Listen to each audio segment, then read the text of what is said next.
How old were you when you found out that the first inhabitants of China are said to have been black people? Me, Asha found out some 2 years ago, thereabouts. While scrolling on TikTok 2 years ago ish, plus thereabouts, I came by a video from a South African sister by the name Indigo Coet talking about this.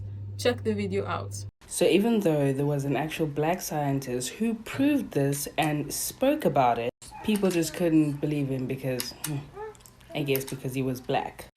But then a Chinese scientist proves the first inhabitants of China were black. And somehow it's now no longer debunked. Yeah, this world we live in. Just to add,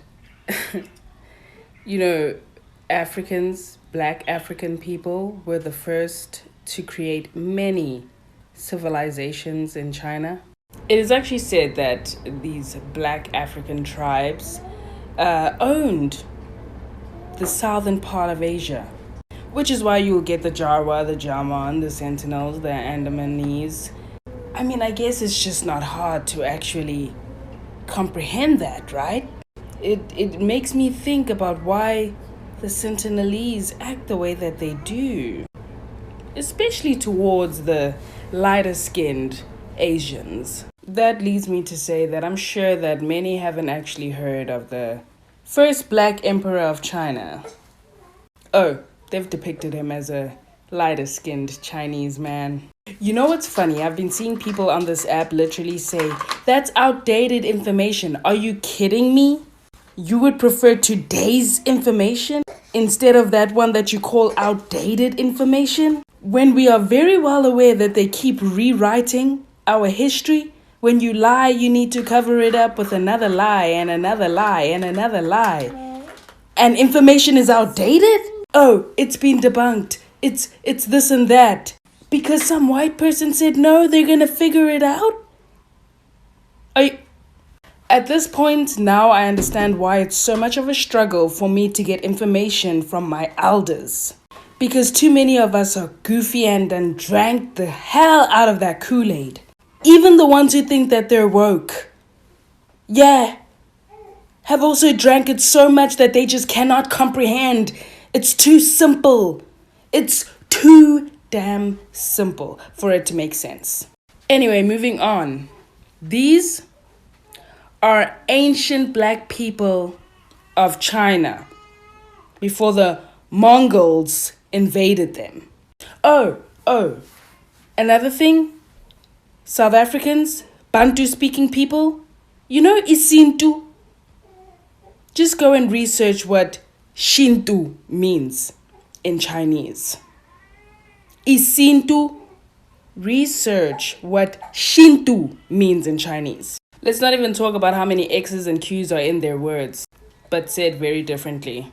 And these are the people making Africa China. Okay. I came by the video, I was like, interesting. The more you know, right? The more you know. Back then, after watching this video, I actually went and read the article that she had up in her video. And right now, as I'm making this video, I thought I should do the same thing as well, share with you guys what was said in the article. But unsurprisingly, I can't find the article anymore. It's the same pattern we see every time when there is a revelation of something that happened in history or something vital that people should know. There are people who don't want that information out there, right? So I'm not surprised that I can't find the article, right? They definitely are working overtime to make sure that certain things are hidden from the general population, right? Reminds me of this video I made, how many years ago was it? Maybe 3 years ago, thereabouts, where this Chinese scientists went on this scientific quest to prove that the Chinese people evolved on their own and that they don't have any genetic ties to Africa, only for him to find out that they do indeed have African DNA in them. He was shocked, some may even say disappointed, but regardless of all of that, he did make the information he found public, and I heard that he got into serious trouble for sharing this information with the public. And even when I made that video got madly restricted. It was insane. Only a handful of countries that video could appear in. And that's why when you go and watch that video right now, I'm going to link it down below in the description for those who want to check the video out. You would find when you go to watch the video that that video was done with just pictures from the video itself. I could not play the video because of how restricted and how far they were going to block that video, so the video don't get seen. So if you go and watch the video, you'll find that I use pictures and like screen grab moments from the video and just let the voiceover play through, right? That's how much these people bury information. They restrict stuff, they hide stuff, they delete stuff. And taking it back to the topic at hand, right? That's why the article of the Chinese scientists who proved that the first inhabitants of China were black is nowhere to be found, because this is information that they don't want out there. They don't want people knowing this. And I know right now some of us may be wondering, are there any black Chinese people left right now in present day 2025? Can we find any one of them? Well, a couple of days ago, I came by this video on TikTok. 有点多了，这是菜咸蛋呢，味儿可以吧？挺好，可以，挺好吧？哎呀，这我大爷啊，大爷特别好钓鱼。今儿真大风钓鱼了吗？就因为钓鱼竿这么火的。火了。See how richly melanated that man is. One thing I did find in my own personal research when it comes to the black inhabitants of China is that there are two categories of black people that are said to have been in China back in the day. The first that are said to have been the OG inhabitants of China, and they were the ones who got invaded and overrun. And the second are said to have been black people, African people that were brought in during the Ming dynasty in 1368 to 1644 AD. And these people, these black people, African people, were brought in by the Portuguese, right? And they are said to have been a group of people, black people, that were made up of former enslaved people and also soldiers who had been brought to Macau by the Portuguese to trade with the Chinese, according to Cornell Press. These black people, known as the Portuguese slaves, in quotes, were assigned as galleys in the trading ships and sailed from Macau to Portugal's posts in India and Japan.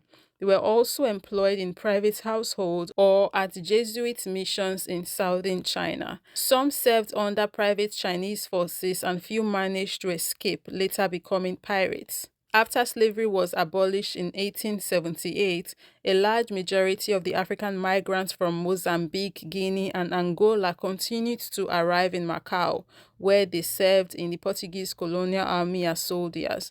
They were eventually freed and allowed to settle in China, where they established a community in Guangzhou. Oh my goodness, I just know I butchered that. Apologies, guys. Despite the presence of black people in China for centuries, their history and contributions have been largely overlooked.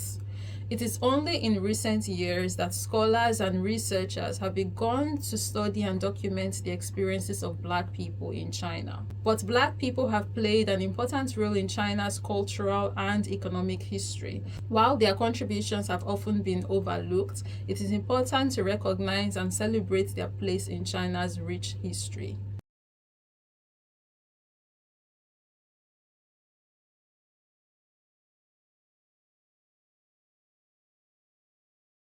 But I want to be clear on something. The reason why I thought I should make this video is not necessarily because I want to play into this, oh, you know, black people were the first everywhere, so China belongs to black people. No, that's not I just want to be clear, that's not what this is, right? We have an entire continent. I'm contented. I have no interest in wanting to go fight over a land that has been so far removed from whatever black people that first inhabitated in. Onto the reason why I'm making this video, now that I'm clear on what I'm not doing, right? Onto why I'm doing this. It's basically just for educational purposes. Like, I find knowledges like this very interesting. These are things that happen in history that I think that it is good to know, even if you might not do anything with the information. Just knowing it, it's like, you know, it's good to know stuff. Hence why I'm sharing this. And on that note, we've come to the end of this video. Let's continue this conversation down below in the comment section. Thank you very much for watching, and of course, as always, I'll be catching you in the next one. Bye.